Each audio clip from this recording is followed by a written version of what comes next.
I'm Cynthia Pohl. I'm the principal of Living Lands Landscape and Design. We're an ecological landscaping company, and I'm also a green roof professional, accredited through Green Roofs for Healthy Cities, which is North America's nonprofit association for green roofs and living walls. Generally, they're called green roofs or living roofs, or this roof in particular, this is a biodiverse green roof. So another term you might hear out there is eco roof when you're talking about a biodiverse green roof. They all relate to a living system on a rooftop. So there's a lot of different ways of describing it. Personally, I don't like calling them gardens. I think they're more like living systems, especially when you're designing the biodiverse green roofs. So with this green roof, I was lucky enough that George Barry, he knew of the work that I did at the Ellis Bird Farm. So he contacted me directly and said, do you think you can do the work that you've done on the ground, which is basic designing and building ecologically holistic landscapes? He said, do you think you could do that on a rooftop? And at that point, I hadn't done it before. And so I said, yeah, I think I could. Because I had a lot of understanding of, I had worked in the greenhouse industry, I had a lot of understanding of working with there's a substrate here, we're not working with real soil here, so I had a lot of understanding of how to work with growing mediums.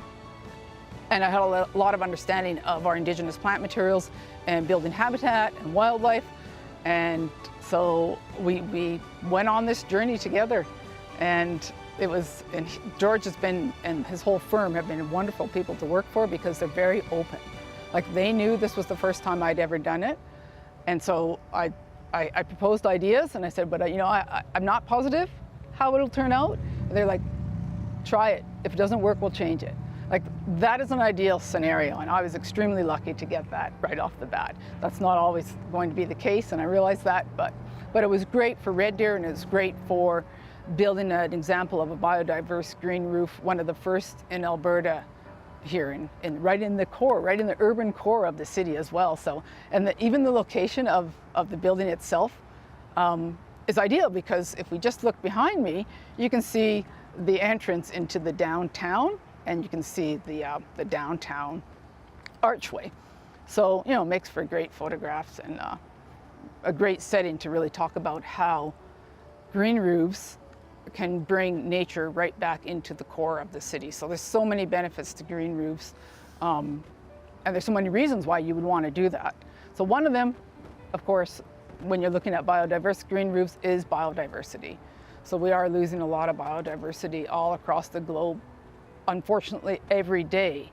So this is a way, we've now proven with this project that we can bring back the spaces, indigenous plant material, and the insects and birds that coexist with them. We can bring that back into the urban core on rooftops. So one way I like to, now that this green roof we're in its 10th year now, so now that it's so rich and established, when you look at it, when I'm working with kids, I sometimes like to ask, to just get them to think about how this building, like, what if buildings weren't built? What if buildings just sort of pushed themselves out of the earth, and whatever was on the earth was still there when the building emerged out? It sort of grew like a mushroom out of the earth. And that's what you can kind of see on this green roof now, because it is so rich with plant material that would have once existed and lived exactly on this footprint. And now that it's so rich, we're also bringing back birds and insects that would have used this space for thousands of years prior to development, right back to this exact space. So that's really exciting for me. We had a fantastic general contractor working with Shundo Construction. It was kind of, George told them what his vision was, and we kind of started off with building and designing in the same moment. Like, it was like really a vision we could work together. It was not so much of creating all the documents and the drawings. We also had the city on board. These were new milestones even for the city. We've not had a green garden or green roof in the city at that time. So stormwater mitigation is also one of the big benefits that are realized in municipalities through the installation of green roofs. So stormwater is an expensive issue for cities to deal with. And it's unfortunate that in a time when we have more severe weather events that bring down a lot of moisture at one time and then nothing, that exasperates our drought cycle, our dry, like too much water at one time causes flooding, and then we don't have enough water, and then we're starting to dry out, and so that's an issue. Green roofs, because of the substrate, and the deeper the groin substrate, the more effective they are, they kind of act like sponges. So when you get a big rainfall event, that water's not just hitting a roof and quickly rushing down to the drains and onto the street and into the stormwater system. It's now being absorbed. It's being held in place. It's basically slowing the flow and putting that valuable resource to work. So in China, they're doing a project right now called Sponge City, because they have the same issue that many cities in North America are having with more severe weather, and that you get these big rain events and then you have no water, so you're in this flood drought cycle. And so to mitigate that, China has decided to install numerous green roofs throughout quite a few cities, and they're calling it the Sponge City project, so that they can, with quite a few green roofs installed, to see if that will have an effect, a substantial effect on this flood drought cycle that they experience. We were the first ones in the city to recycle the storm water for reuse in our toilets. These were all new steps even for our city inspectors. The process was smooth. Everybody was on board. We had our consultants, mechanical, electrical consultants. We checked out different feasible items, like even in as far as new technologies. Some items we were able to afford, others we had to put on a wait list. At the time, which is funny, we could not afford LED lights. They were too early. That was in 2010. But then we did do, for example, the piping for our recycled water system. We do have pipes going to our main lobby area. Our vision is still to complete a green wall with the recycled water from our roof. So we added extra plumbing at the time, even if we were not quite ready for it. All the extra substrate and layers of a green roof are basically extra insulation on a roof, so they help considerably with the heating and cooling of a building. So ideally, when you are looking at considering putting a green roof on a building, you have the green roof professional as part of the team right from the beginning, because there are such savings, it may affect the HVAC system. So you want to make sure that's designed in right from the beginning. They're also really beneficial in helping with the urban heat island effect. So, I mean, we're feeling it right here in Red Deer over the past 3 weeks. We've had hotter than normal temperatures, and that's really emphasized in the urban core, where there's not a lot of greenery, not a lot of shade. But green roofs, because of all these plants are photosynthesizing and releasing oxygen and moisture, they actually help cool the air around the rooftop space. So they can decrease rooftop temperatures from a hot day on a flat roof. You're going up the temperatures up to about 60 degrees Celsius on a hot flat roof.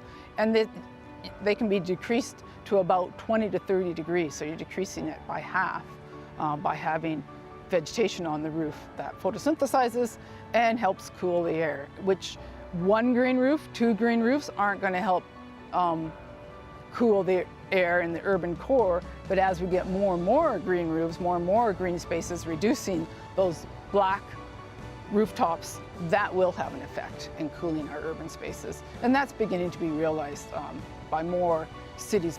For us, it's a workspace. So we consider it as for our entire team to be able to access a roof during work hours. We have Wi-Fi on the roof.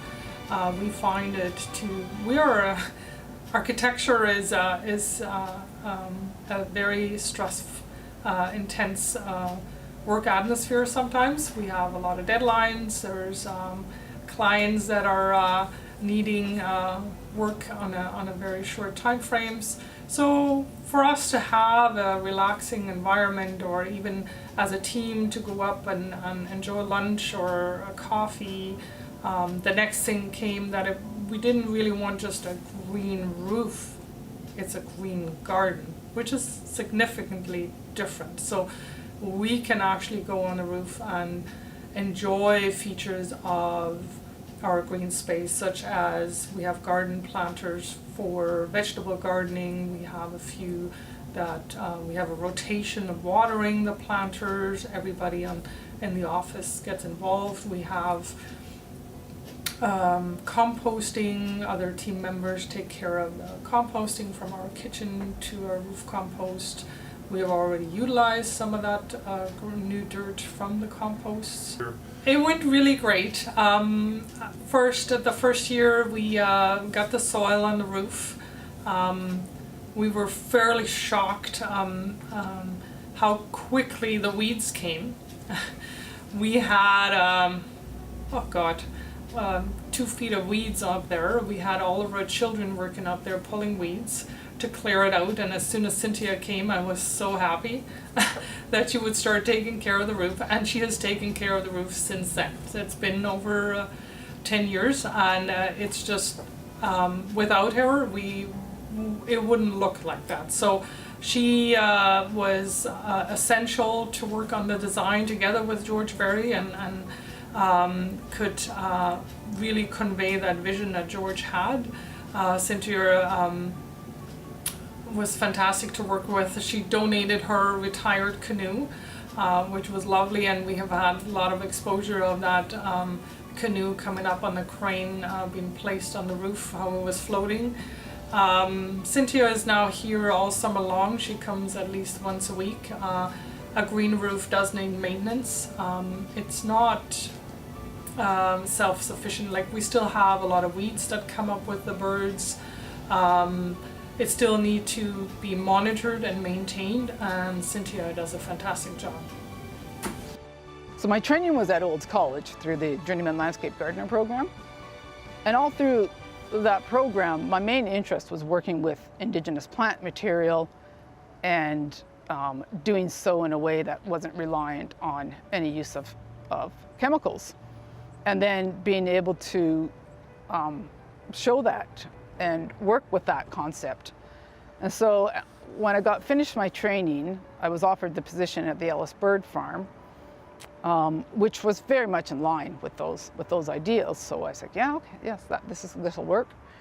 And it was through my many years there that I was able to develop, design, build, and maintain a 5-acre site that really did show those principles. So we started adding more Indigenous plants. We started designing in a way that would require less manual maintenance, but zero reliance on any chemicals. So it was all, which made sense for a spot like the Ellis Bird Farm, because it's a bird sanctuary. Even though when I did start there, they were using a lot of Roundup every year. So I went into the storage shed and there were jugs and jugs of Roundup, and I was like, this doesn't seem to be in line with the goal of the Ellis Bird Farm. So the board was open to change, and over the many years I was there, we didn't use any chemical control. It was all done through design, smart design, and changing the public's perception of what is a beautiful landscape. So as you educate the public or people about how different aspects in the landscape, let's say for example dead trees, or otherwise known as snags, how valuable they are and how they're used by wildlife, suddenly the way you look at a dead tree changes. It's no longer like we typically in the urban setting we remove dead trees. They're considered something unsightly or unuseful. But studies have actually shown that inch for inch, a dead tree provides far more space and resources for wildlife than a live tree. So a tree's life certainly doesn't stop when it stops photosynthesizing. So just bringing more awareness into different aspects of the natural world then has people look at it through a different lens. And it's then that they can see the beauty in it. But you need to understand why it's beautiful and how it's beautiful. So that was fun. That was, and I continued to, that was fun to share that and develop designs that showcase that at the Ellis Bird Farm. And then I continued to do that even in this space and every space that I design, because it's essential. Like it's part of, the designs that I work on, I do them as holistically as possible, taking into account layers of time, culture, the space, who's using the space, who used it in the past, who could use it in the future. So try to work it as holistically as possible. And you can never cover it all, but you try. But the goal is to attempt to. And then, because the pieces, the spaces that I work on are living spaces, they're always changing and they're always evolving. So there's always that aspect of observation and of then working. Like one of the taglines of my business card is composing with nature, because I'm always not trying to impose on my designs, but so I design them and then I try to work with them. And so the natural world becomes just as much of a designer as I am. And lots of times she has much better ideas than I have.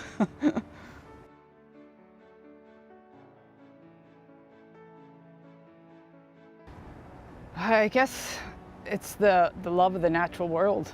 You know, when I think about what our world would look like if we don't have the keystone systems, animals, plants that hold it all together, it'd be a very different world than what we're living in now. And this world has brought me so much joy. The natural world has brought me so much joy every single day. Like I live in the rural setting, and I've had the great fortune of walking on a lot of land that has never been broken by the plow. So I've been able to observe and over the years start to understand the complex and beautiful relationships that exist between plants and animals that have evolved over tens of thousands of years. And then in the contrast, I've worked on large-scale farms where those relationships and that amazing amount of natural knowledge and evolution has been destroyed. And so I've seen the contrast, I've seen both. And I, by far, prefer the rich biodiversity that evolved over thousands of years and that sustains the natural systems and life on Earth. And so it comes right down to the basics of trying to do my part to help sustain this natural world that sustains us and, you know, all of the other species that don't have a voice. Hey girl? Yeah. She's a good gardening mate. Loves to dig. Okay. She walks slow.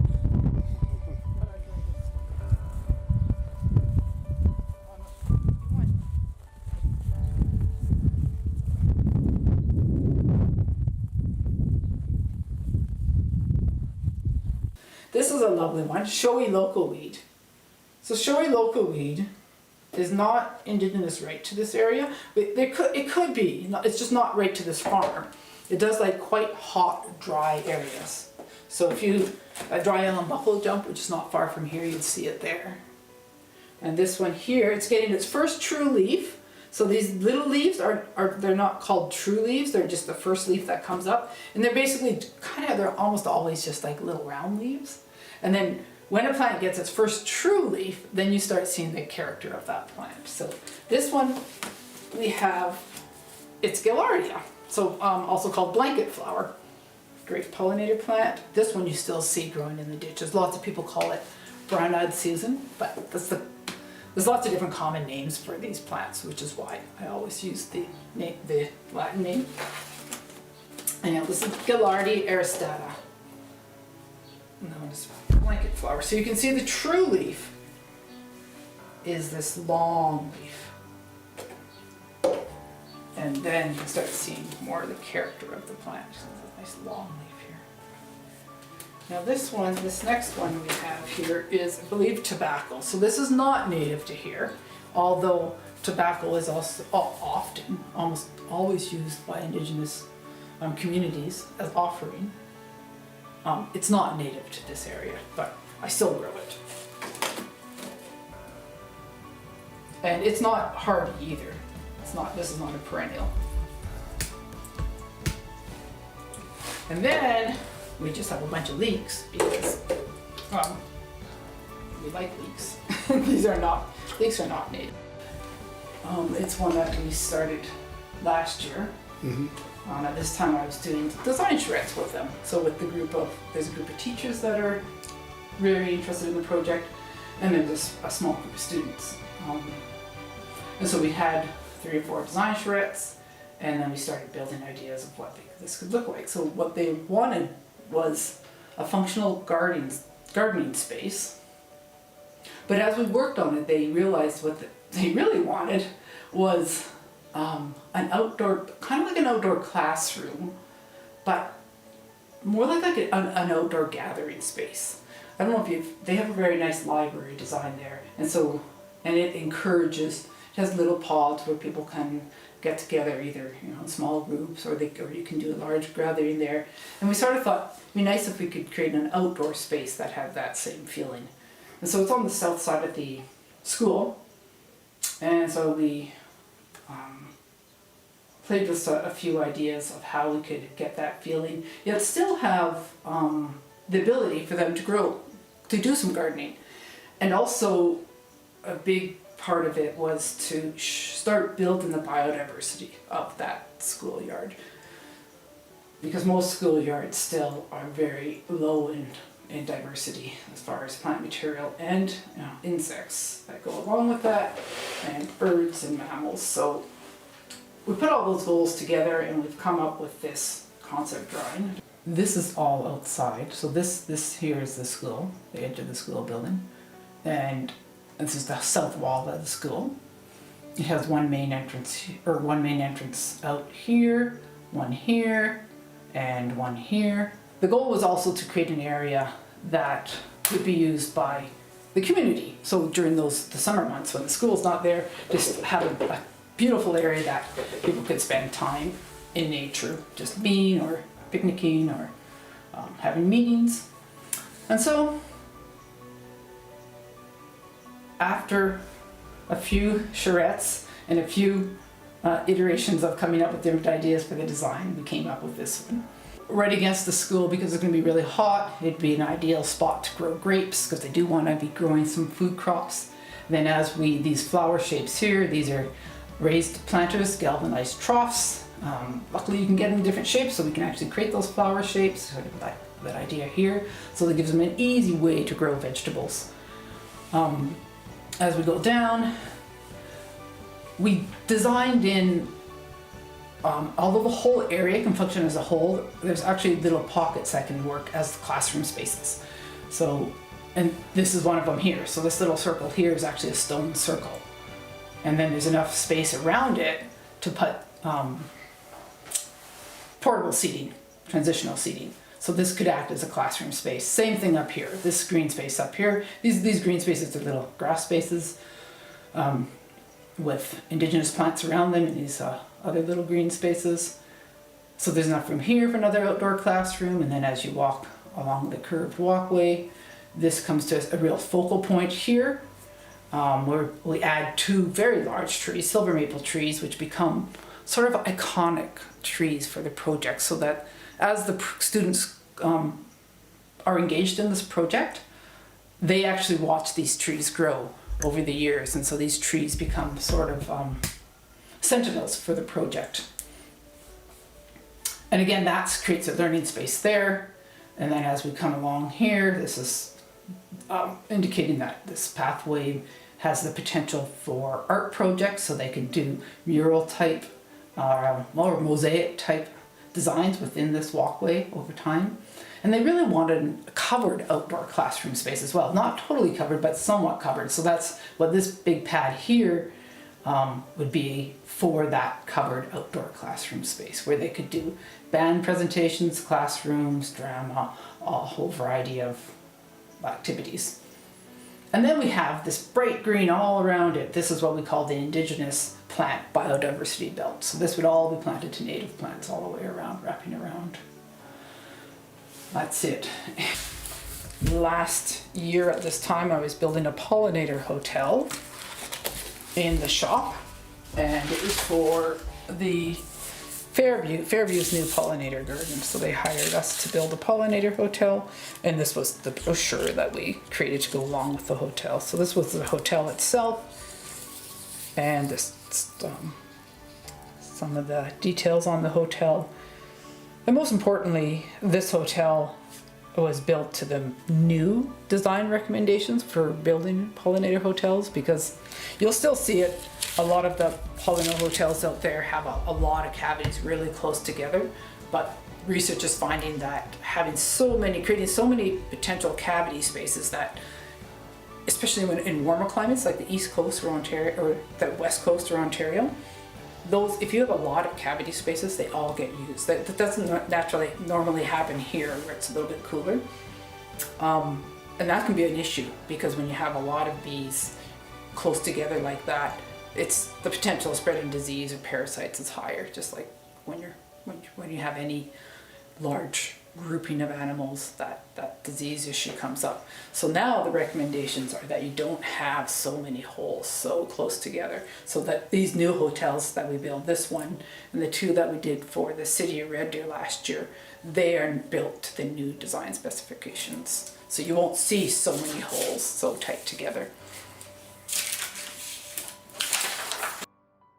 We've had lots of roof parties. We take our clients to the roof. It's a great example for our clients to actually experience the space and what it does for your health, for your mental health. Is also a big part that George Berry has always had a passion for, is our team members to have a good mental state. So we do lots of fundraisers. We bring people up on the roof to share. This is a totally private business. We don't have any grants or funds for this space. So I'm hoping to see more of that throughout our community, because it just makes for a much healthier workplace, and I'm hoping to see them on schools and on healthcare institutes as well, because many studies have proven that there's increased learning, increased knowledge retention. When you have a space like this, whether you have access to it, or even if you just have a visual to green spaces like this that are rich in textural, rich in different colors and shapes, and have interaction. You can see them moving in the wind. All of that is these are all natural aesthetics that we've evolved to function well in. And when we do have access to them, it has us functioning better, has us healing better, learning better, being better workers. There's less absenteeism. So I'm hoping that we will see the embracement of green roof technology, and we will start seeing a lot more green roofs, hopefully biodiverse green roofs, throughout the province and the country, beyond.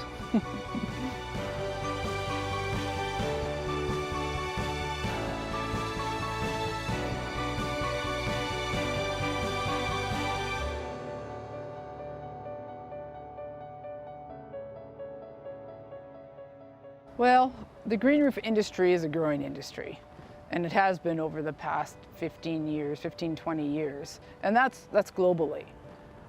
So there is more awareness of the benefits of green roofs, and there's always new technology with green roofs as well to make them even more high functioning. And so I'm hoping, and I'm quite sure that we will start seeing more green roofs across the globe, and hopefully we'll see more green roofs in Alberta as well.